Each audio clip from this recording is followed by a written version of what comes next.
Okay, guys, what's up? I hope everybody had a great week. Today, we are talking about, we have to just jump right in. This is actually my third trying to talk about this book.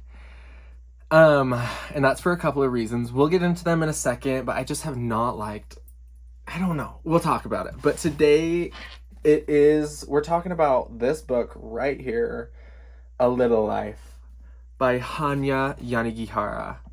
Do you see how many things I want to talk about today? I don't even know if you can tell. We're not going to, because if I were to say all of the things that I wanted to say about this book, I would be talking for like 3 hours. So and that's part of the reason why this is my third try on this. I keep starting it and then I keep talking too much about it and just getting too far in, and I don't really want to do that, especially with this book because it's so heavy, and I just decided I don't need to be talking that much about that many things. So, also, before we officially get started, let me also say that somebody in the last video, my video on the Song of Achilles, there was a correction to something that I said. I said that the Song of Achilles was based off of the Odyssey. That's wrong. It's based off of the Iliad. Madeline Miller's other book, Circe, maybe it's pronounced Circe, I don't know, is based off of the Odyssey. So it's yeah. So thank you to whoever pointed that out to me. I apologize for the mistake and thank you for the correction, because now we know. It's actually very insightful. Okay. On to today, A Little Life. Where to even begin? Actually, I know right where to begin. So you know how at the beginning they do those reviews by like the New Yorker and the Spectator and the Atlantic, Daily News, you know, people read it and then they leave a review on it. The one that I agree the most with is the one by The Guardian. It says, "A book unlike any other, A Little Life asks serious questions about humanism and euthanasia and psychiatry and any number of the parti pris of modern Western life. A devastating read that will leave your heart, like the Grinch's, a few sizes larger." Now, if you were like me and didn't know what parti pris meant, it means a preconceived view or bias. Any number of preconceived views or biases of modern Western life. Also, let me emphasize that it says a devastating read. This book is crazy. And I'm sure, like, if you're watching this video, I'm sure you've heard other people's takes on it and have seen the TikTok videos where people are just literally bawling while reading it. It's not a happy book. It's just not. There are happy parts in it, but it's just not happy. And it's devastating. It's very heavy. Everything that it talks about is very heavy and it's very dense. This book is 816 pages long, and it was published in 2018, I believe. No, that's a total lie. It was published in 2015. I say 2018 because this is actually my second attempt to read it. I finished it. My first attempt was in 2018. I was a junior in high school, so now you know how old I am. But I had tried to read it. I got not even halfway, but I was like, this is just too much. This is too much. And so I put it back on my shelf, and it has taken me these 5 years to get around to reading it and finishing it. And I'm glad that I did. I would recommend this book if you're up to it. I think the writing is beautiful. The writing is really well done. It's so detailed and it's so vivid. And that's a good thing, but that's also a bad thing, because when it talks about all of the traumatic things that are happening to the main character, it's detailed. And so, yeah, the book should carry a trigger warning. Actually, I don't think it should. And I'm sure, well, it should. People should know what they're getting into before. There's a lot of self-harm.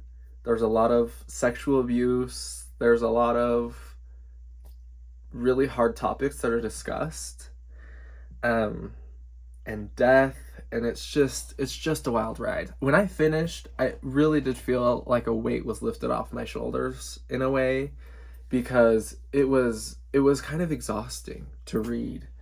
And when you open the book, it's like, you're gonna read some terrible, awful, sad things.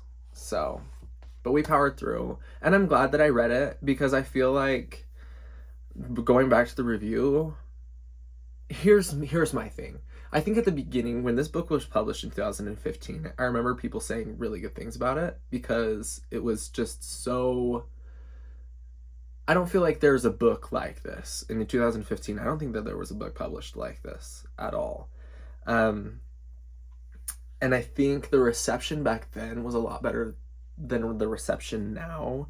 I think if you were to look at like other book reviewers or on TikTok at any number of videos, people try to kind of take it apart now, because it reminds me of last year when Everything Everywhere All at Once came out, and that guy on Twitter was like, everybody go and watch this before film Twitter tells you why it's not a good movie. Similar vibes. It's like, everybody go and read this before all of the psychiatrists and all of the, I don't know, all of the people try to tell you why it's not accurate depiction of trauma, it's not blah blah blah, it's not this, it's not that, it does this wrong, it does that wrong. I feel like the reception now is a lot more divided, just because it is kind of a problematic. It talks about a lot of really hard things, but I went in knowing that I was going to face that. I mean, when I dabbled in 2018, I experienced some of that, and I obviously don't take everything that's happening to the main character in this book as like gospel. But I do think, for me at least, it taught me compassion. You know, you never know what somebody's going through, and some people have been through some really awful things. And so I think, for me at least, that was one of the lessons learned, is to just have compassion for those people around you. There's even a time, I think, toward the end of the book when Jude, okay, the main character's name is Jude. He's the one with all of the trauma and the murky, awful past. He goes into work and he hears people complain about like just silly things, like a fight with their boyfriend, or I don't know, problems that aren't really problems. And he's like experienced and seen really, truly awful things. And he just, in his heart, is kind of angry at them, because it's like, you're not actually suffering. He says, like, you don't even know suffering. And I don't know, it's so interesting.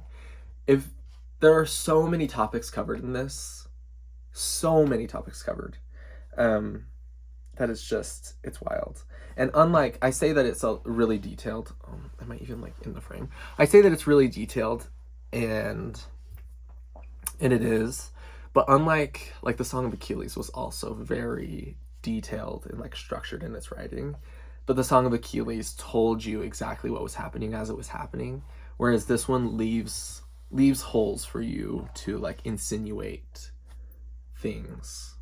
Does that make sense? Like, it doesn't tell you everything outright. You kind of have to put two and two in your mind together and put yourself in the person's shoes, which is another reason why it's hard. It's hard to read. It's hard to go through. So let's talk about the storyline, and then I'll just read some of my favorite excerpts, and we won't go into everything, because like I said, it's 816 pages long. There's too much to discuss. There's too much to talk about. If you want to talk about it and discuss it, please leave a comment. I'm serious. I don't just say that.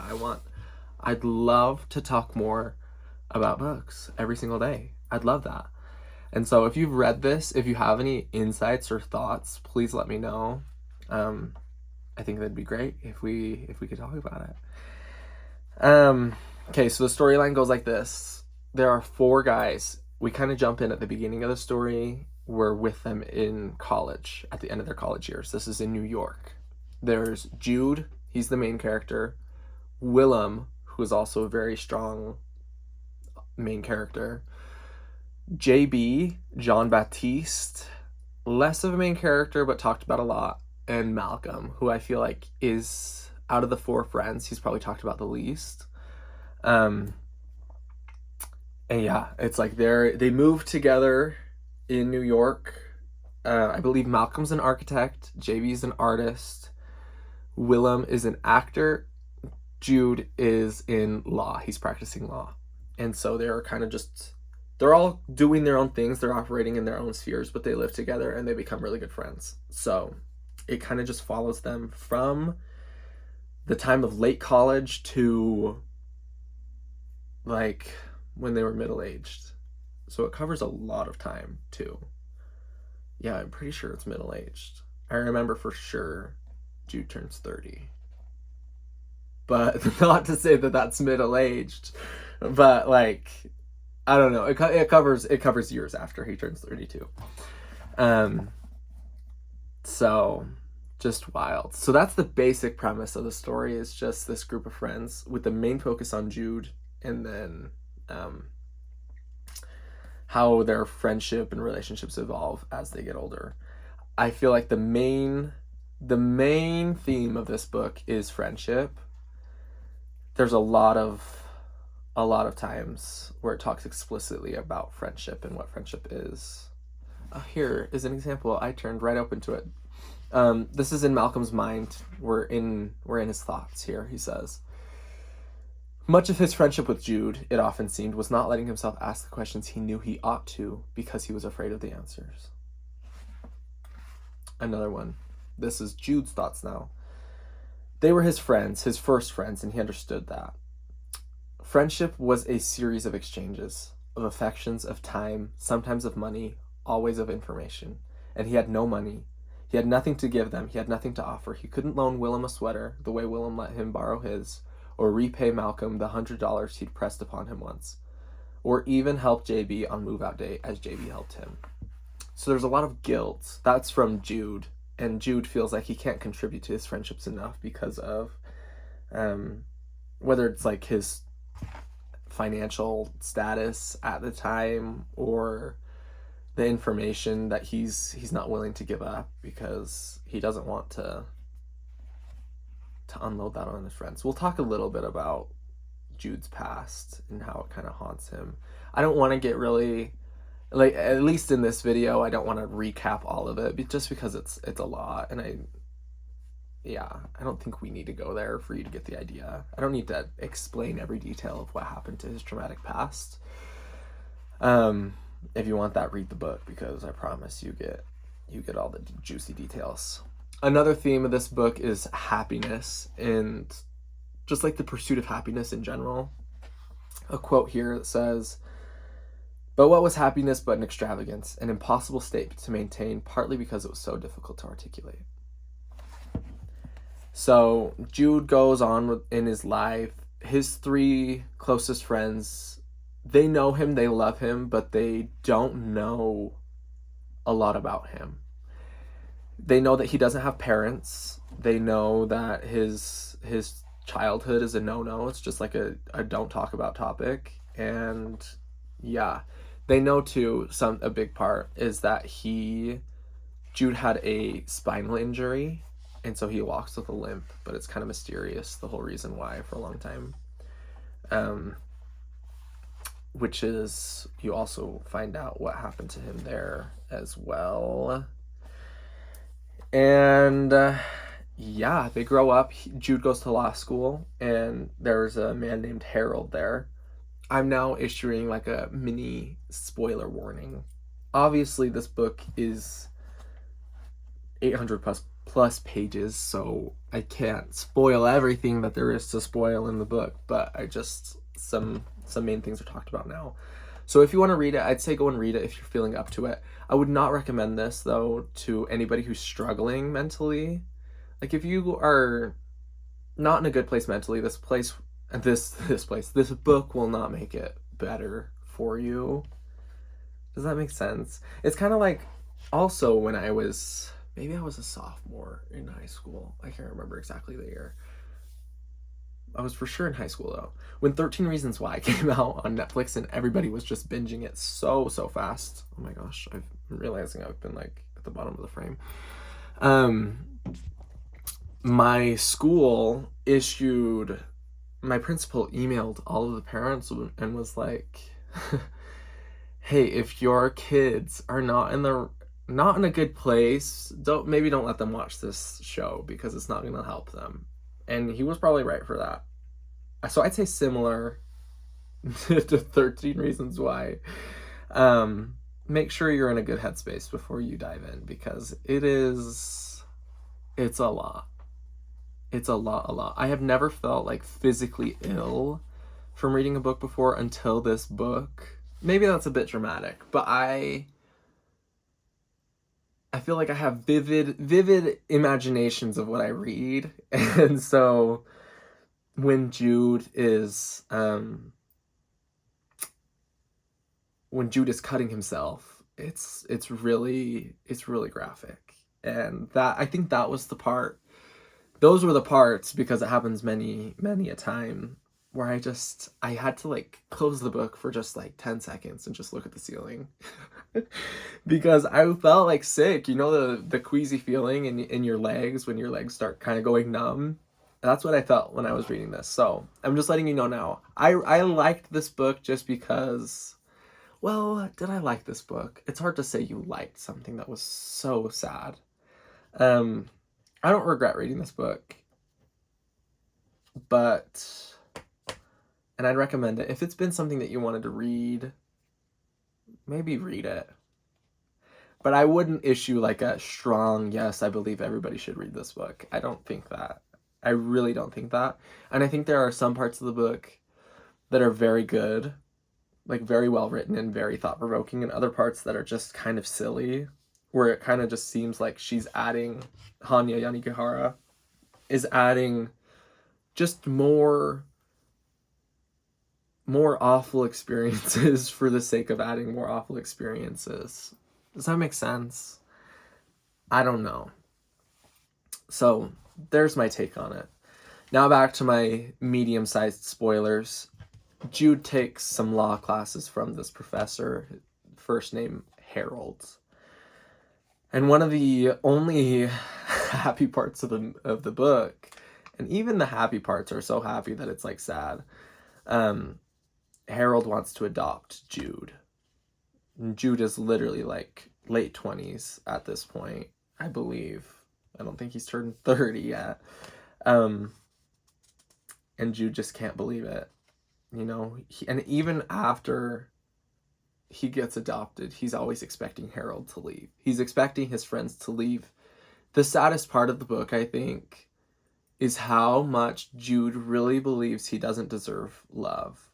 And his friends try so hard to love him, and he doesn't let anybody in, and he doesn't feel, even when it's so like right there, it's like, Jude, I love you. He doesn't feel like he deserves it, which is so sad. It is so sad. Let me read you another excerpt. Friendships come and go, JB and Jude. Another one of the worst parts of the book is when JB imitates the way that Jude walks. And it really causes a divide between their friendship, and Jude is never really fully able to forgive him because he walks with a little bit of a limp because of his spinal injury. And it's just so much, you guys. They get older, and for a long time, Jude doesn't get into any relationships with anybody just because he doesn't allow himself to, but also there's too much. Like, after you've been sexually abused, how do you open up to somebody sexually, And let's just talk about Jude's childhood just for a second. We won't get into all the details, but basically what happens, and this is major spoiler now, so I'm telling you now, turn away if you don't want to know what's up. Jude was, I believe he was thrown away as a child. Maybe as a baby. He was thrown away. Some strangers, and correct me if this is wrong, but I feel like it was only briefly mentioned, his like early baby childhood. His mom tried to throw him away. Some random strangers on the street save him, this cold baby, in behind a trash can, which is awful. And then those people take him to like a monastery, and he grows up with these brothers. There's like brother Luke is one of them. He's the main one. There's all these brothers that live with him and help raise him. But even there in the monastery, he is not treated kindly, and it's just horrible. Horrible things happen there. Brother Luke takes him from the monastery and starts trafficking Jude, which is so horrible. He like takes Jude out of the monastery and takes him to a hotel, starts trafficking Jude, and those parts too, awful.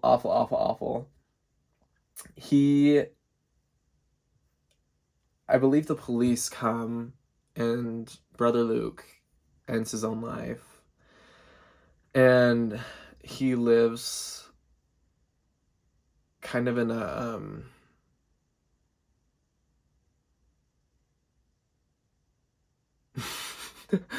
I'm trying to remember exactly what happens after Brother Luke, but I don't know, and things just don't get better. He's traveling the country, and he's offering himself as payment to go places.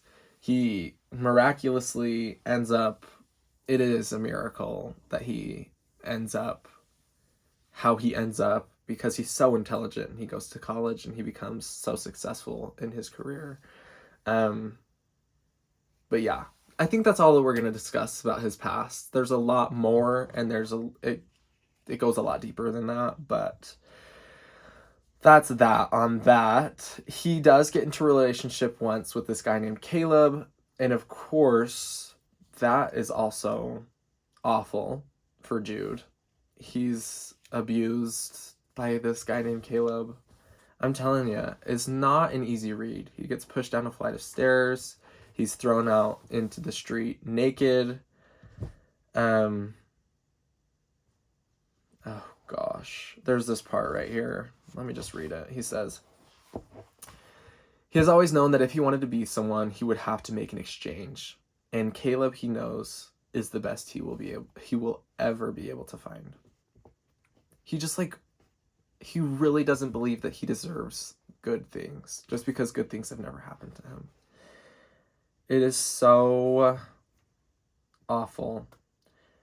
Toward the end of the book, oh gosh, I just opened to a part when Brother Luke promises him that they're going to go and live in a cabin together one day, and that he needs to do all of these like sexual exchanges so that they can one day afford the cabin. And he asks Brother Luke, how many more? And Brother Luke is like, just a couple more. So horrible. So horrible. You guys, like, I cannot emphasize enough. It's a trip. This book is a trip. I want to know what Hanya Yanagihara's problem is. I don't know anything about her. I don't know. I haven't watched any interviews. I don't know who this woman is, but I do know that to be able to write this book. Oh, I have right here written in the margins that while I was reading this book, I had gone a long time without biting my nails, and this book brought my nail biting habit back because I was just so stressed. I was so stressed every time I opened it. And then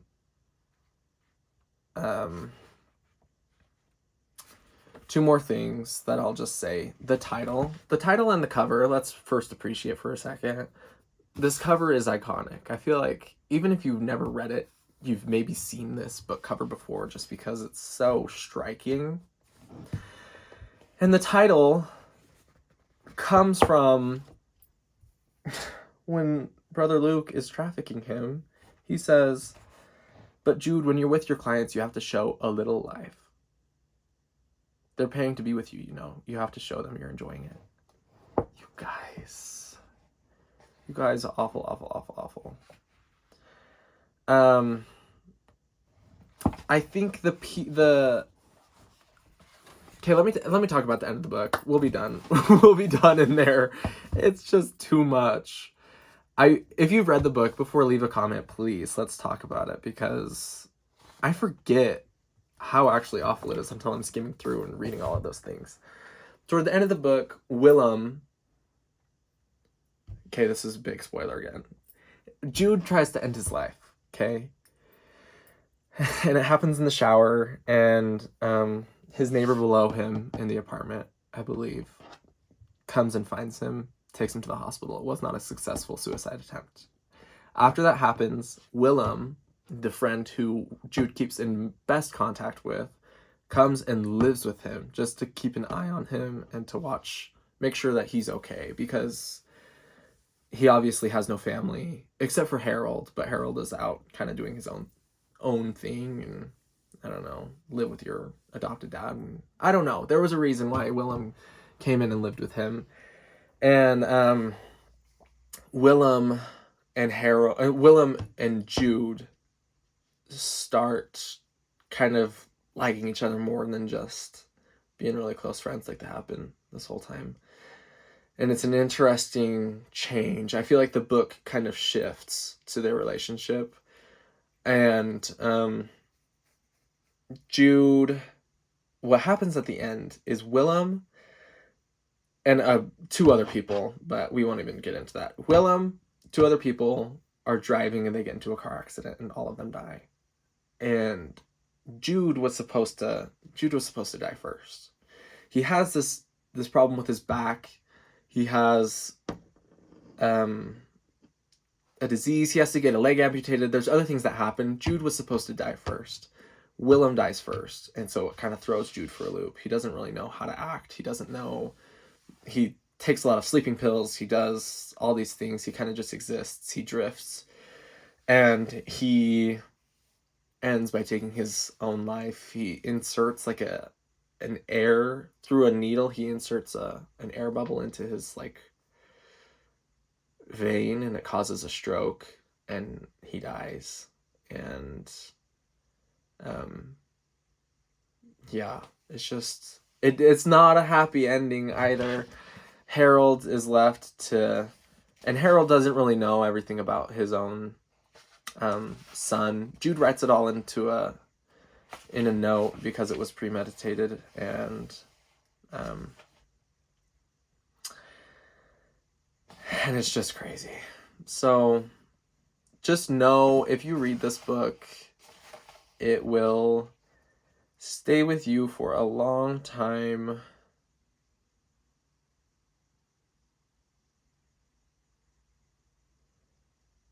And so, yeah. Sorry, I was reading there. This was my review on A Little Life by Hanya Yanagihara. Yeah, that's that. I really do want to know your thoughts, so let me know. My next book is Everything is Illuminated by Jonathan Safran Foer. And yeah, I'm excited about that one. So be sure to tune in. This has been Carson Reads. It's called Carson Reads because I'm Carson and I read. Ciao.